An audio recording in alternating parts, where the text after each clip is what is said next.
Sir ఎట్లా ఉంది sir కూటమి పరిపాలన? చాలా బాగుంది. కంపేర్ టు లాస్ట్ గవర్నమెంట్ రోడ్లు బాగున్నాయి. నెక్స్ట్ ప్రజలు సౌకర్యాలు చాలా బాగా కల్పిస్తున్నారు. అమరావతిని రాజధానిగా ప్రకటించారు. ఎట్లా ఫీల్ అవుతున్నారు? చాలా హ్యాపీగా ఉందండి. ఎందుకంటే ఇదంటే ఒక ఎంప్లాయ్మెంట్ క్రియేట్ అవుతుంది, డెవలప్మెంట్ అవుతుంది, మా పిల్లల భవిష్యత్తు బాగుంటుంది, పెట్టుబడిదారులు వస్తారు.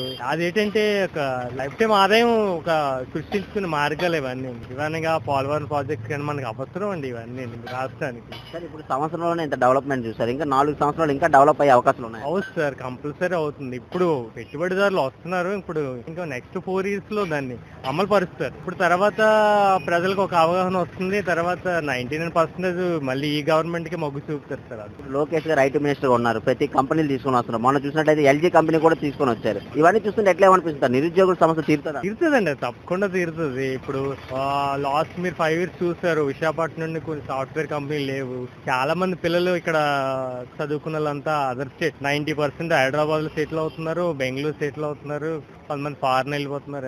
వైజాగ్ లో ఎవరిని అడిగినా, నేను ఎంతమంది పిల్లలని ఎవరైనా వైజాగ్ లో సాఫ్ట్వేర్ చేస్తున్నారని ఎవరు చెప్పట్లేదు. అయితే వర్క్ ఫ్రమ్ హోమ్ చేసుకున్న వాళ్ళు బెంగళూరు సంస్థ కానీ లేదంటే హైదరాబాద్ సంస్థ సంబంధించింది ఆల్రెడీ స్టార్ట్ అయింది. ఈ గవర్నమెంట్ మీద చాలా నమ్మకం ఉందండి ప్రతి కంపెనీ. ఇప్పుడు గవర్నమెంట్ మీద నమ్ముకుంటే కదా వస్తారు, ఏ కంపెనీ వాళ్ళని పెట్టుబడి పెడతారు. పరిపాలన బాగుందండి. చాలా బాగుందండి.